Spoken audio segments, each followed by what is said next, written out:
Fundación Libertad y Desarrollo presenta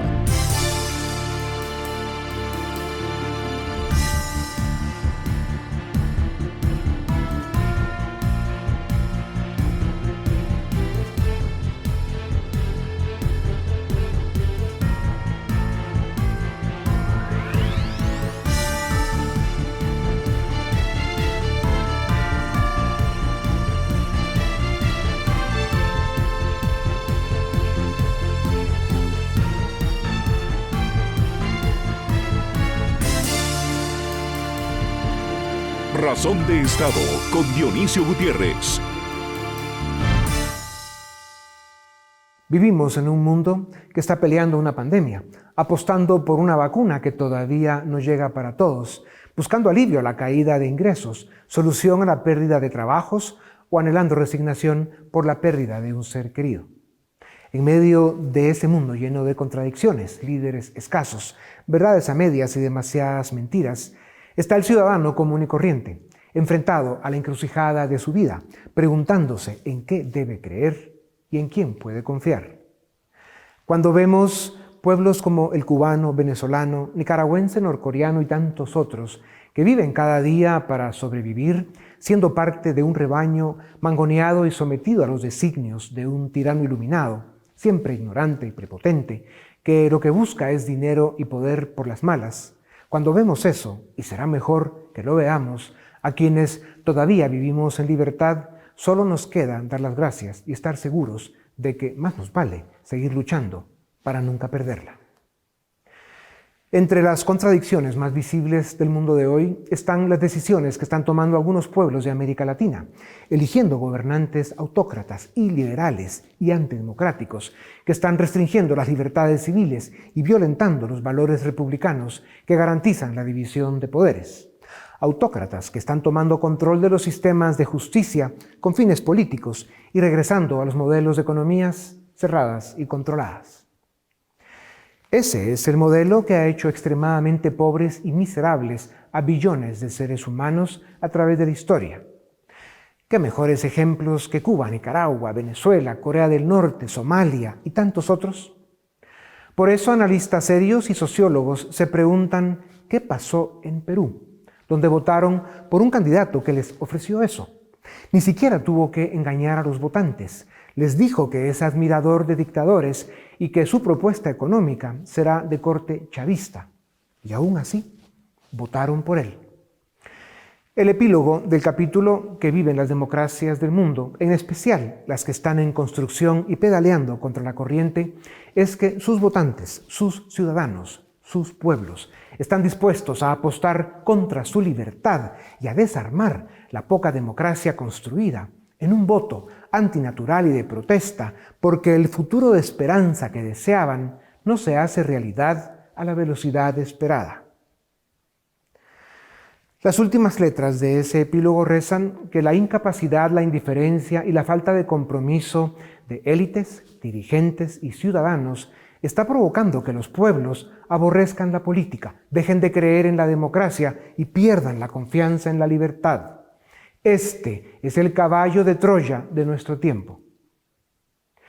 El fenómeno de la pandemia para países que luchaban por dar un salto cualitativo en su crecimiento económico y para mejorar el nivel de vida de su gente vino a ser un tiro de gracia a la voluntad de lucha para salir adelante y un quebranto a la convicción de que el trabajo y el esfuerzo diario siempre producen rédito y satisfacción.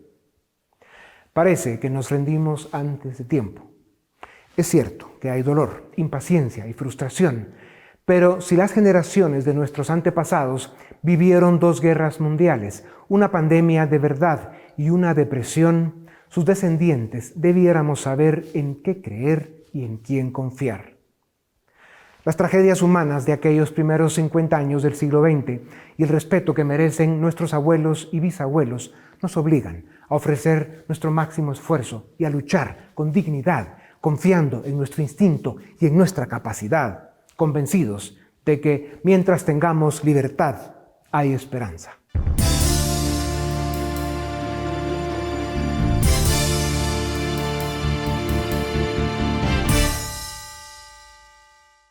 La pandemia azotó al mundo en 2020 y trajo consigo una devastación económica, cuyas secuelas acumulan un saldo muy negativo para el mundo. Es una crisis multidimensional que afecta con mayor ferocidad a economías pobres y a naciones subdesarrolladas como la nuestra. Hasta la fecha, la pandemia ha dejado un saldo de 3.86 millones de muertes, de las cuales un tercio han tenido lugar en Latinoamérica. La única salida a la pandemia es lograr la ansiada inmunidad colectiva. Hay únicamente dos formas de lograrla: por contagios o por vacunación. Sabemos que la inmunidad por contagios tiene un costo de vidas humanas alto. Por eso la vacunación es un deber moral y una responsabilidad para salvar millones de vidas y volver a la normalidad lo antes posible. Lamentablemente, el ritmo de vacunación no ha avanzado de forma uniforme en nuestro planeta y han sido las naciones más desarrolladas las primeras en garantizar el suministro de vacuna para sus ciudadanos. Sin embargo, la pandemia de la desinformación y las fake news ha conseguido que una parte importante de la población desconfíe de las vacunas por motivos infundados. Mucha gente cuestiona la eficacia y cuán segura puede ser la vacuna porque se desarrolló en un corto periodo de tiempo. Sin embargo, como lo explican los doctores Gabor Kellen y Lisa Maragakis de la Universidad Johns Hopkins, la rápida autorización de las vacunas no significa que sean menos seguras y no es exacto afirmar que se están probando tecnologías desconocidas. Ambos médicos han explicado que las tecnologías que se han utilizado para las vacunas llevan años de uso y gracias a las redes sociales fue posible reclutar millares de voluntarios con rapidez. Por otra parte, precisamente por la alta presencia y lo contagioso del coronavirus, ha sido posible someter a prueba las vacunas en un corto periodo de tiempo. Por otra parte, se habla mucho de los efectos secundarios de la vacuna, pero la gran mayoría de estos son de corta duración y no suponen peligro para la vida de las personas. Generalmente se trata de dolor de cabeza, fiebre y desaparecen al cabo de 2 o 3 días. Incluso los coágulos vistos en la vacuna AstraZeneca son rarísimos.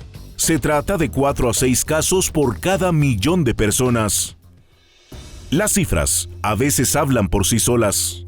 Estados Unidos ha suministrado las dosis completas de las distintas vacunas aprobadas al 45% de su población. A finales de mayo, la Casa Blanca reportó que el promedio de contagios había caído un 91% y las hospitalizaciones por COVID habían caído un 81% en comparación con lo visto en enero de 2021. Esto ha permitido que estados como California y Nueva York hayan decidido levantar prácticamente todas las restricciones que estuvieron vigentes por la crisis sanitaria. Israel es otro caso de estudio. Ha vacunado con dosis completas a casi el 60% de su población, y mientras en enero y febrero tenía 400 pacientes en cuidados intensivos por COVID, ha pasado a tener menos de 30 desde comienzos de junio. Chile, el país de América Latina que más rápido avanzó con la vacunación, ha tenido brotes de contagios pese a la rápida vacunación. Sin embargo, esto se debe a que utilizan la vacuna Sinovac, cuya primera dosis no ofrece protección amplia. Muchos chilenos se relajaron con apenas una dosis y esto hizo disparar los contagios. Pero a medida que se completen las dosis se espera que los contagios disminuyan. Aunque para los países latinoamericanos el acceso a las vacunas ha sido difícil, es necesario combatir el virus de la desinformación para evitar que la desconfianza ponga cuesta arriba el camino a la ansiada inmunidad colectiva. Los gobiernos deben hacer su mejor esfuerzo por comunicar a sus ciudadanos la importancia de la vacunación. Mientras la vacuna llega, los gobiernos deben confiar en sus ciudadanos y seguir con la única fórmula posible: mascarilla, distancia y libertad.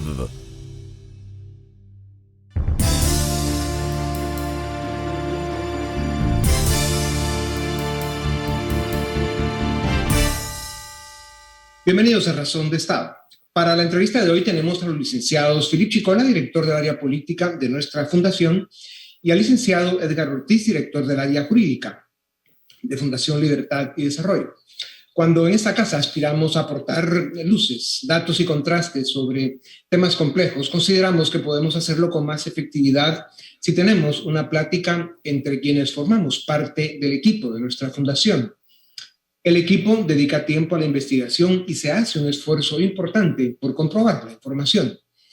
La pandemia, sus consecuencias humanas, sociales, económicas y políticas están impactando al mundo de manera brutal, especialmente a la América Latina y especialmente a países como Guatemala.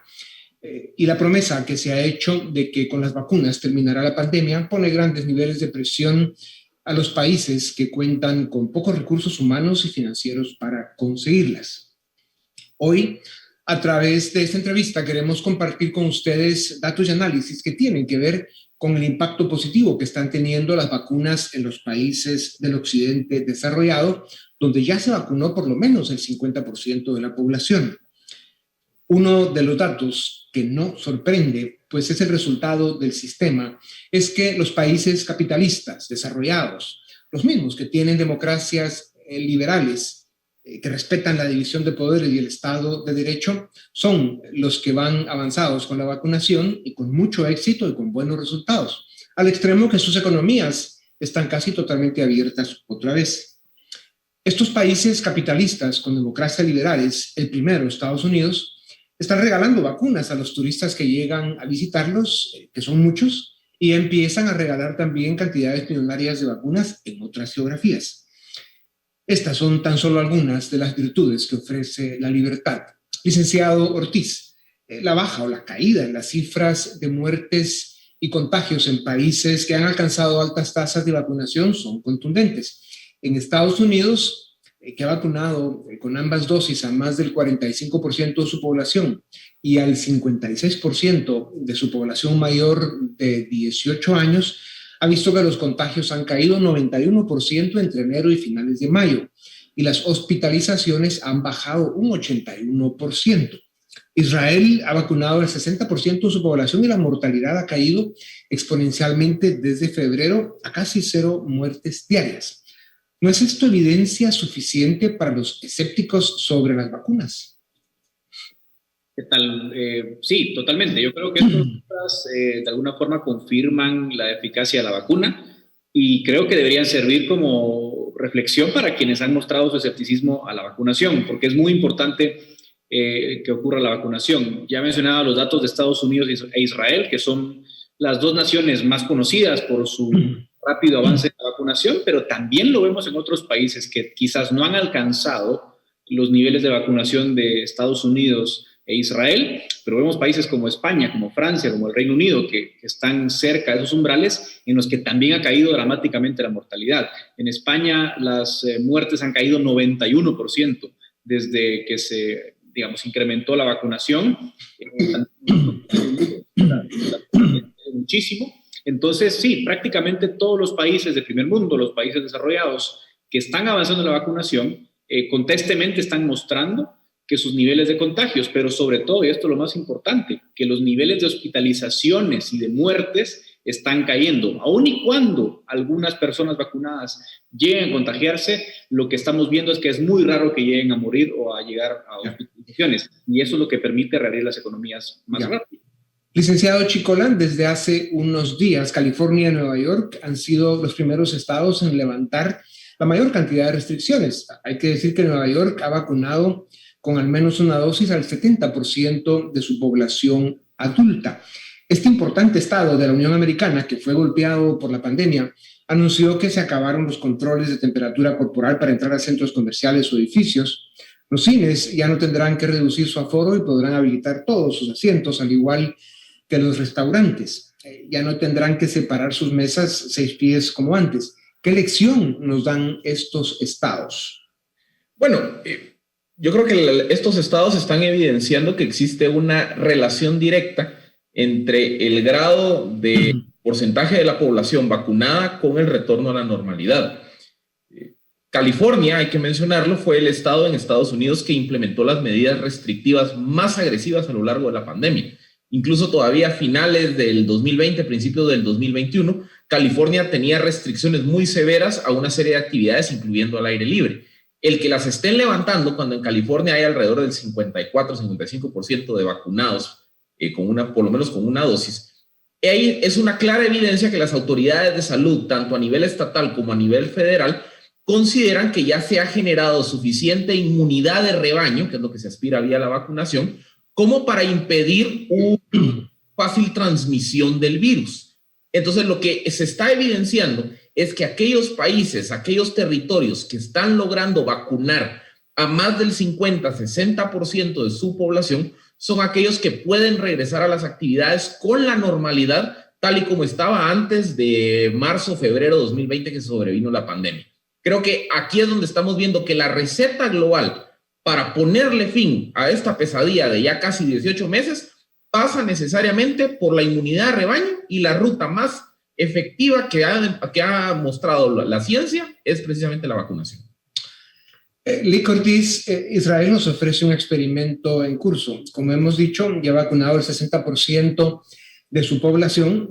Desde abril, el uso de la mascarilla no es obligatorio en espacios abiertos.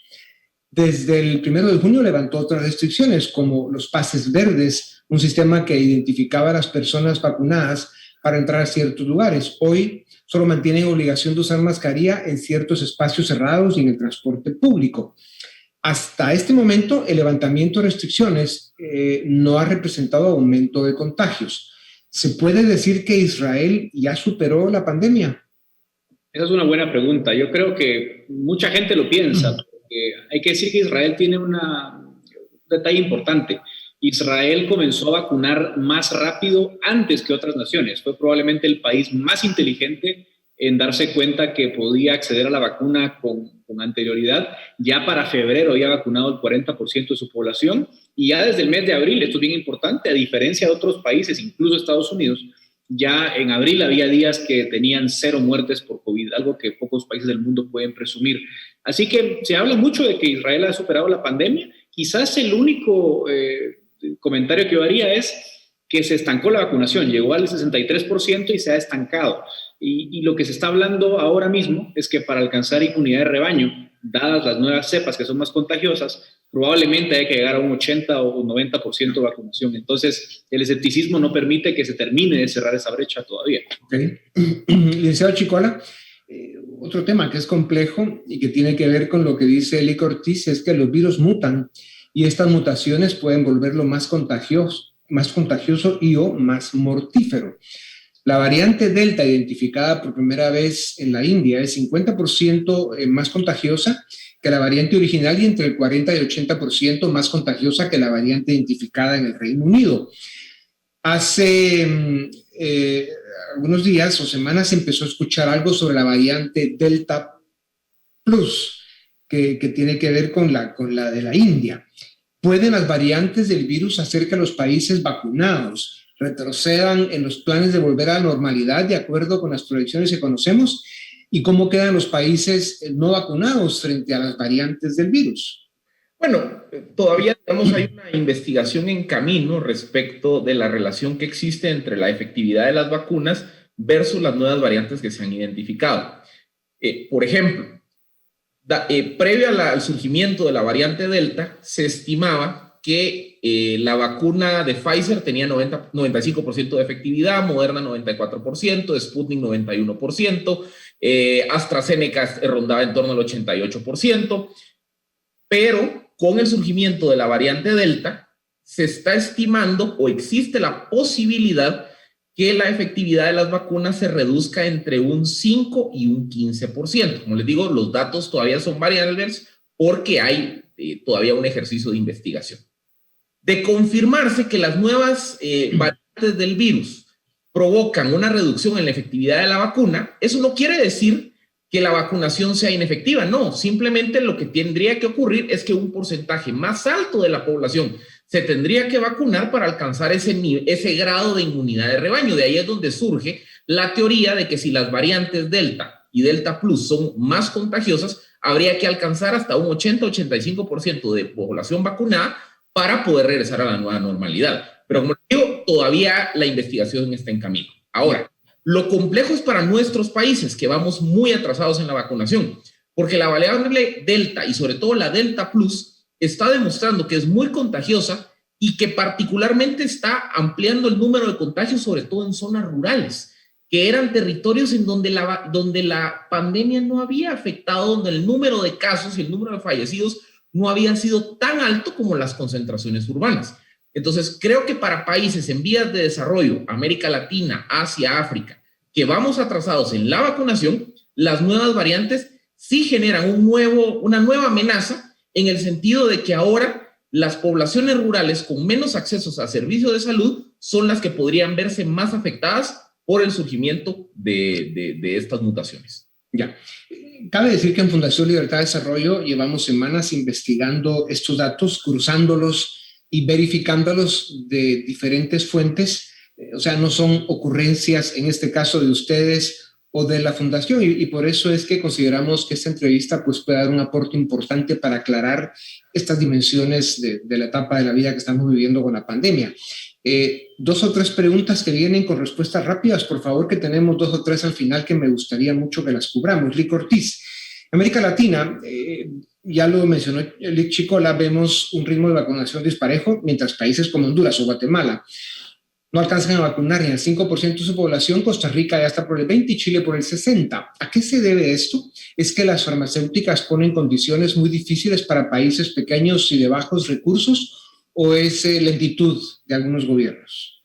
Bueno, realmente la respuesta correcta es un poco de las dos. Por una parte, sí es cierto que nos cuesta a los países más pobres comprar vacunas de forma más eficaz, y por eso incluso los países de América Latina que lo están haciendo mejor no se comparan con los países ricos. Ahora bien, sí es verdad, por otro lado, que algunos gobiernos han sido más lentos que otros, y estar como gobiernos como el nuestro, como Honduras, que todavía están por el 5% de la vacunación, sí es atribuible a la ineficiencia de algunos gobiernos en concreto, que no han sido capaces de diversificar su portafolio de forma eficaz. Claro.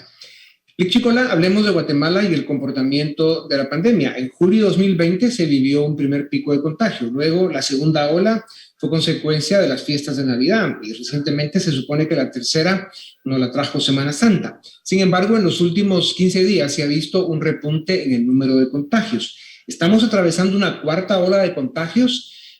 No hemos celebrado vacaciones, feriados o fiestas. ¿Qué nos dice este repunte de contagios sobre el comportamiento de la sociedad guatemalteca frente a la pandemia? Sí, podemos decir que a partir más o menos del 5 de junio se empezó a mostrar una tendencia muy acelerada al alza en el promedio móvil de contagios. El promedio móvil nos permite evaluar semana a semana cómo se comportan los contagios. Incluso se está llegando a niveles similares de contagios a los de la tercera ola, la ola post-Semana Santa. El hecho de que no haya habido ninguna fiesta, celebración significativa, asueto o descanso, lo que nos dice es que esta ola reciente está más asociada a un descuido generalizado de la población. Yo creo que aquí es bien importante que, en ausencia de una vacunación masiva como la que nos falta en Guatemala, la receta de seguir utilizando los mecanismos de la mascarilla, de la higiene, limpieza de manos, distanciamiento social, es la única forma de evitar contagios. Y ahí creo que un llamado a que la ciudadanía volvamos a asumir la responsabilidad de mantener siempre el cuidado y la responsabilidad. Claro, hay cansancio, hay desesperación, la gente está aburrida de este rollo y ojalá que pase pronto. Lic Ortiz, una respuesta breve para esta pregunta. Recientemente en Honduras, un estudio de opinión pública realizado en cascos urbanos identificó que casi 1 de cada 4 hondureños no desea vacunarse. Si bien no hay estudios similares sobre Guatemala, se puede calcular o proyectar el número de personas en nuestro país que no se vacunarán o que no querrán vacunarse. ¿Cómo reducir la desinformación y el temor entre la población respecto a la vacunación? Es cierto, no hay encuestas, pero sí hay reportajes que han hecho algunos medios de comunicación locales que están mostrando que, sobre todo en zonas rurales y en el interior del país, hay mucha desconfianza. Yo no creo que los números podrían ser parecidos a un 20% como en Honduras. Creo que lo más importante aquí es que el gobierno entienda el problema e inicie una campaña de información, sobre todo también que la canalice en las distintas lenguas mayas, porque lo que estamos viendo es que mucha gente lo que está diciendo es que le da miedo a la vacuna por los efectos secundarios u otras razones. Entonces creo que sí hay un margen todavía bastante amplio para que el gobierno pueda hacer una campaña de concientización. Creo que todos los sectores están anuentes a apoyar en ese sentido, ¿no? Ya, he visto estudios que dicen que al final el 25% de la población del mundo podría terminar no vacunada y de ellos, digamos, el 15% más o menos lo habrán hecho por decisión propia. Veremos, esos números están por verse.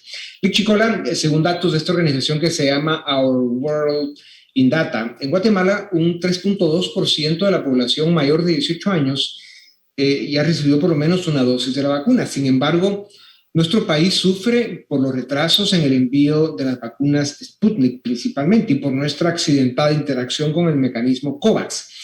En términos estadísticos, ¿cómo va el proceso de vacunación en cuanto a la relación del número de dosis disponibles frente al plan original de vacunación? ¿Cómo se vislumbra el futuro de corto plazo respecto al plan de vacunación? Si cuantificamos todas las vacunas que han venido a Guatemala, hasta el corte de caja del 20 de junio, a Guatemala han entrado 1.020.800 dosis, lo que alcanzaría a vacunar a alrededor de 514,000 personas.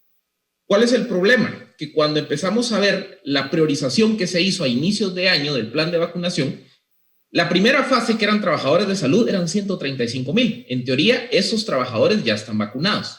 El problema es que ahora los adultos mayores de 50 años suman alrededor de 2.2 millones de personas. Entonces, donde simplemente el programa de vacunación se está quedando atorado, es que no podemos avanzar en esa vacunación de personas entre 50 y 60 años porque simplemente el flujo de vacunas no está llegando al país con la celeridad del caso. Y hasta que no se mejore el flujo de vacunas al país, no vamos a poder terminar la fase 2, que es mayores de 50 años, y avanzar a las fases 3 y 4, que ya son las fases en donde se van a incluir trabajadores esenciales en la 3 y el resto de la población de 18 a 50 años en la 4. O sea, hoy a duras penas no logramos ni vacunar a una tercera parte de las personas contenidas entre 50 y 60 años. Ya, me quedan dos preguntas que van para los dos y harán falta respuestas muy breves. Lic Ortiz, primero, conforme las semanas han pasado, vemos un incremento en el número de guatemaltecos que han buscado la opción de la vacuna en el extranjero. Al principio fue el turismo médico hacia Estados Unidos, pero en días recientes estamos viendo un incremento del número de personas que están viajando a Tapachula, México.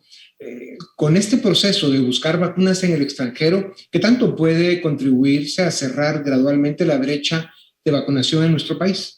Yo creo que es muy simple. 1 de cada 2 guatemaltecos es pobre. Entonces hay un límite a la cantidad de gente que se puede ir a vacunar a Estados Unidos o México. Entonces creo que sí va a ser una suerte de válvula de escape, pero de ninguna forma va a ser una solución para cerrar la brecha. Nos va a quedar un ancho muy grande de población que no puede costearse esos viajes.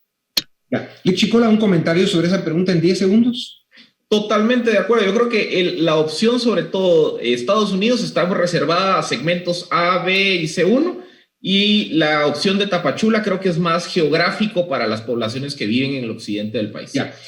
Para usted mismo, Lic Chicola, al inicio del proceso de vacunación se mencionó la posibilidad de que el sector privado buscara acceder a vacunas y ponerlas a disposición de la población como un complemento al esfuerzo gubernamental de vacunación.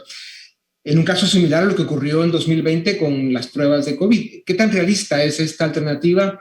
¿Qué tan deseable es? ¿Y qué tendría que ocurrir para hacer efectiva esa alternativa, una alianza público-privada?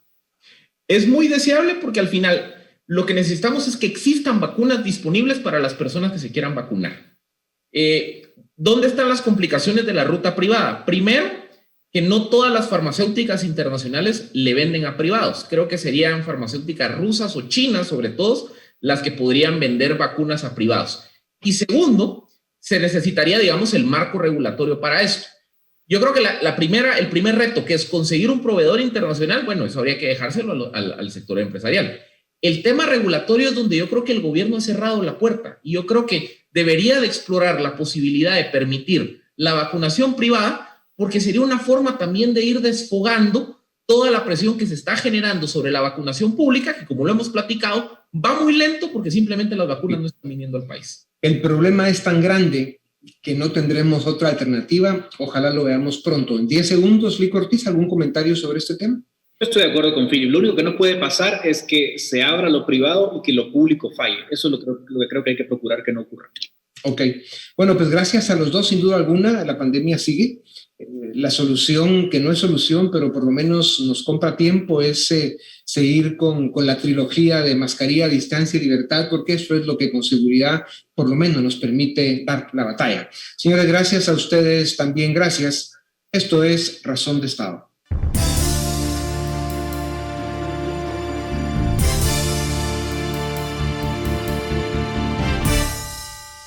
Bienvenidos al debate en Razón de Estado. Hoy vamos a hablar sobre la vacunación, los mitos alrededor del tema, los beneficios y los riesgos de no hacerlo.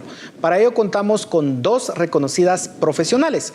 En primer lugar, Gabriela Asturias, quien es estudiante de medicina de la Universidad de Stanford, próxima a graduarse, y es licenciada en Ciencias con especialidad en Neurociencia del Colegio de Artes y Ciencias Trinity de la Universidad de Duke.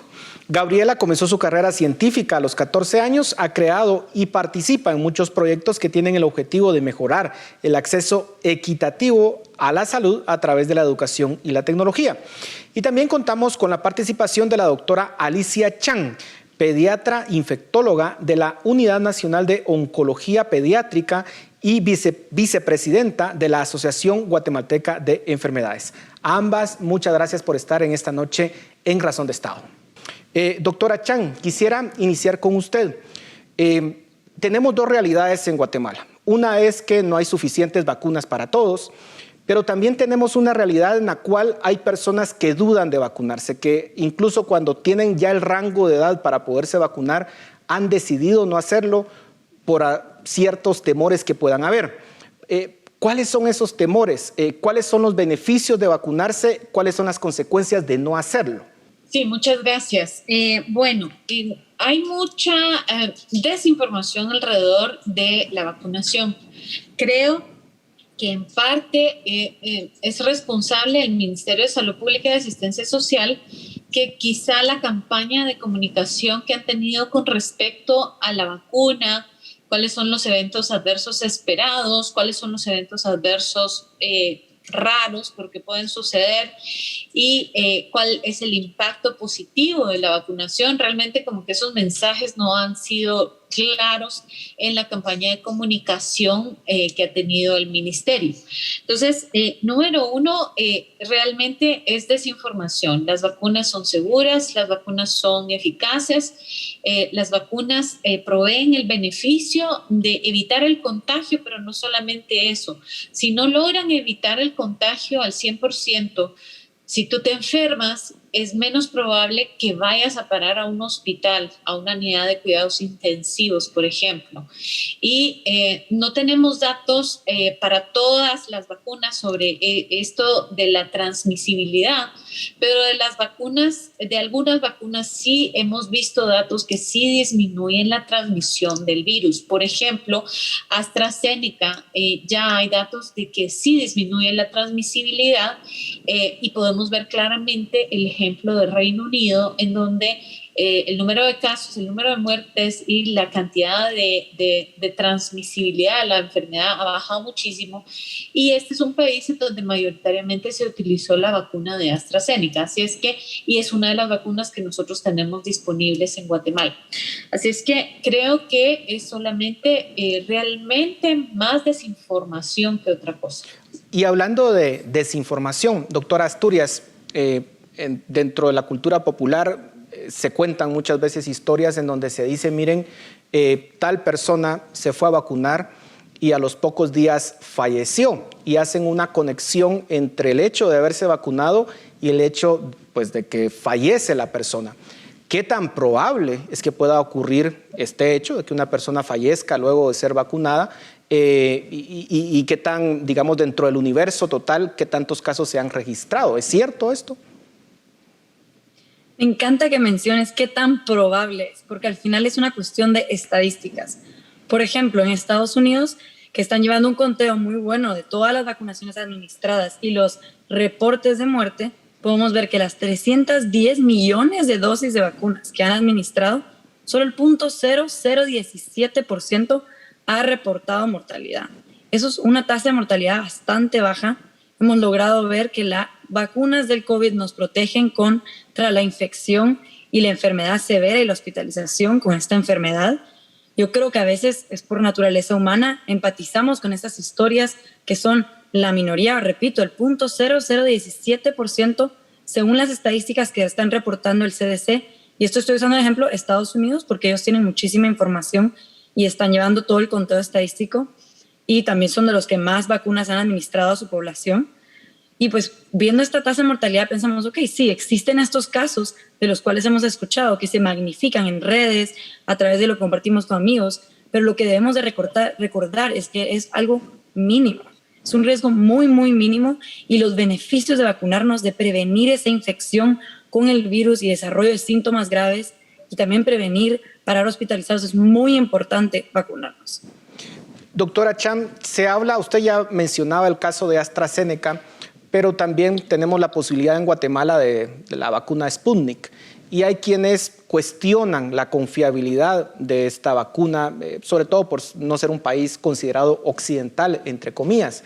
¿Qué tan buenas son las opciones de vacunación que existen en Guatemala? AstraZeneca y Sputnik, que es lo que tenemos hasta el momento.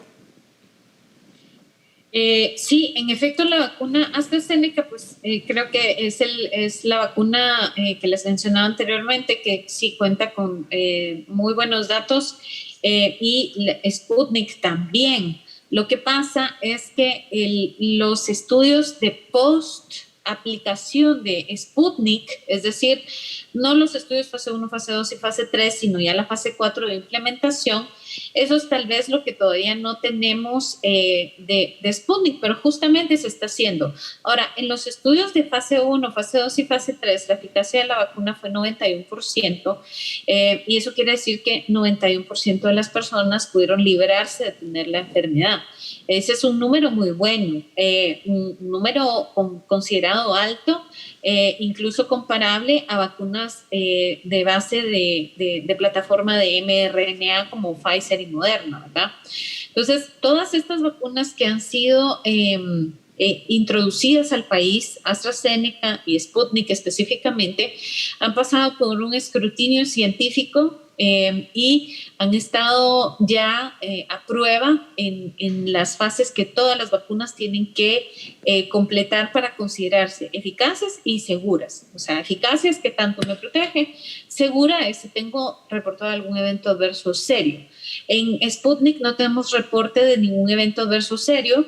En AstraZeneca sí tenemos el reporte de la famosa trombosis, que es igual muy infrecuente, es un caso en 500,000 en la mayoría de poblaciones, y nuevamente la contraparte de no vacunarme es adquirir la enfermedad y enfermarme muy grave por COVID e ir a dar un hospital.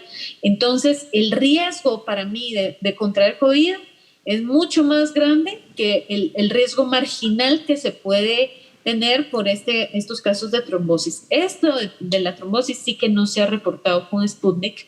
Obviamente tenemos que estar abiertos a que se debe seguir llevando un monitoreo estricto de los eventos adversos, pero en general ambas vacunas me parecen eficaces y seguras.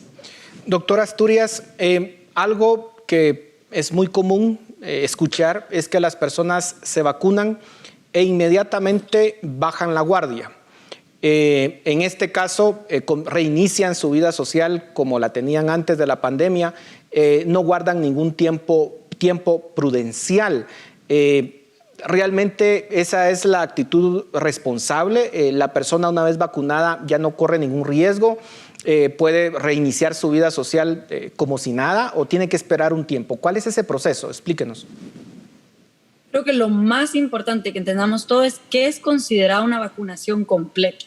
Y eso quiere decir esperar 2 semanas después de la última dosis. Hay algunas vacunas que requieren 1 dosis y otras que requieren 2 dosis.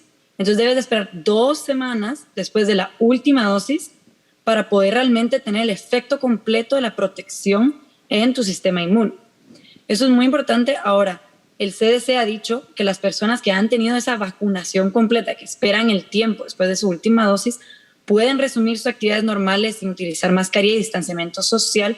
Sin embargo, siempre deben observar las reglas del país, del establecimiento en el que se encuentre. Entonces debemos recordar que en Guatemala el porcentaje de la población que ha sido vacunado todavía es muy bajo. Entonces se recomienda a nivel nacional seguir observando estas medidas de protección de la mascarilla, del distanciamiento social, para poder proteger a los demás, ya que no queremos, con la vacuna la carga viral es menor si te contagiaras con el virus y es menos probable que se lo puedas dar a alguien más, pero como hay muy pocas personas vacunadas en Guatemala, se sigue recomendando a nivel nacional la medida de utilizar mascarillas, distanciamiento social, ventilación, etcétera. Entonces, yo en el contexto guatemalteco recomendaría observar todas las reglas que estamos diciendo a nivel estatal para podernos seguir protegiendo como población y siempre tener ese cuidado extra y esperar tus 2 semanas después de tu última dosis de vacunación. Ahora, doctora Chan, usted ya nos decía que tanto Sputnik como AstraZeneca son confiables, cumplen ciertos estándares a nivel internacional, pero aún así hay personas que cuestionan la capacidad del Estado de Guatemala de poder manejarlas, sobre todo con la infraestructura que se pueda tener, el cuidado de los cuartos fríos, todo el tema, digamos, de manejo de vacunas, lo cuestionan. La pregunta es, ¿tiene Guatemala la capacidad de manejar estas vacunas? ¿Son confiables en las manos del Estado de Guatemala? ¿Cuál es su opinión al respecto? Sí, Guatemala ha manejado por largo tiempo cadenas de frío para mantener vacunas del tipo de AstraZeneca y Sputnik por mucho tiempo. Si se llegara a obtener una vacuna que requiere, digamos, estándares más elevados de refrigeración, yo creo que el gobierno de Guatemala está preparado para prestar las instalaciones que se necesiten, pero me parece que estas 2 vacunas no necesitan mucho más expertise del que ya tiene el ministerio para manejar sus cadenas de frío. Recordemos que en Guatemala se vacuna ávidamente. Ahorita con la pandemia se ha suspendido un poco, pero el asunto es que ávidamente se está buscando vacunar, por ejemplo, a todos los niños que están en edad de recibir sus vacunas del primer año de vida, ¿verdad? Y todas esas vacunas requieren una cadena de frío que el ministerio ha manejado por años ahora en Guatemala. Entonces, no creo que el argumento de un mal manejo de cadena de frío sea válido en este caso. Doctora Asturias, para nadie es secreto que en Guatemala vamos lentos con el proceso de vacunación, sobre todo porque las casas farmacéuticas a nivel mundial enfrentan más demanda de lo que puedan ofrecer. Una de las razones entre varias. Pero ante eso muchas veces se sugiere de que deberíamos de buscar otras marcas de vacunas, por ejemplo la Sinovac, de origen de China, y también pues esta vacuna que se está desarrollando en Cuba y que podría estar llamando la atención de América Latina sobre todo. ¿Qué tan confiables podrían ser esas opciones? Yo creo que, y esto lo digo para cualquier vacuna nueva, no solo la Sinovac o las que están saliendo de Cuba, pero en general, la Organización Mundial de la Salud, antes de incluir vacunas en su lista para poder recomendarlas a los países, están haciendo una evaluación extensa de la calidad de la vacuna, de su posible toxicidad, la eficacia de esta vacuna. Se evalúan los estudios clínicos de fase 1, 2 y 3 de cada una de estas vacunas antes de recomendarla. Entonces, siempre tenemos que recordar que existen estas instituciones mundiales que están haciendo esta evaluación para hablar de las vacunas. Ahora, en el caso de la Sinovac, de lo que sabemos hasta el momento y los estudios que ellos han reportado y se han compartido, sabemos que tiene una eficacia del 51% contra el desarrollo de la enfermedad sintomática al contraer el virus del COVID. También, según los resultados que se han publicado hasta el momento, se sabe que puede evitar la enfermedad grave y la hospitalización en el 100% de los casos vacunados. Entonces, pues son resultados favorables y yo creo que hay que seguir viendo la evidencia que está saliendo. Ahora, en el caso de Cuba, según lo que entiendo, estas están hay unas que tienen, creo que son 2 que están en fase 3 y entiendo que hasta ellos mismos lo están empezando a administrar. Sé que no se ha hecho una evaluación extensa todavía a nivel internacional para ver cómo se recomienda el uso de estas vacunas nuevas y que poco a poco se están empezando a visibilizar los resultados que están saliendo de Cuba. Entonces, lo que yo diría es esperemos. Dejemos que la comunidad científica internacional haga su trabajo en evaluar estas vacunas para ir viendo si realmente se pueden utilizar en otras poblaciones. Doctora Chan, hablemos un poco sobre las variaciones o mutaciones que ha tenido el virus. Sobre todo, pareciera que llama la atención la variante Delta, y justo hoy salía el anuncio de la variante Delta Plus, que se teme que pueda pues tener efectos muchísimo más graves para los seres humanos.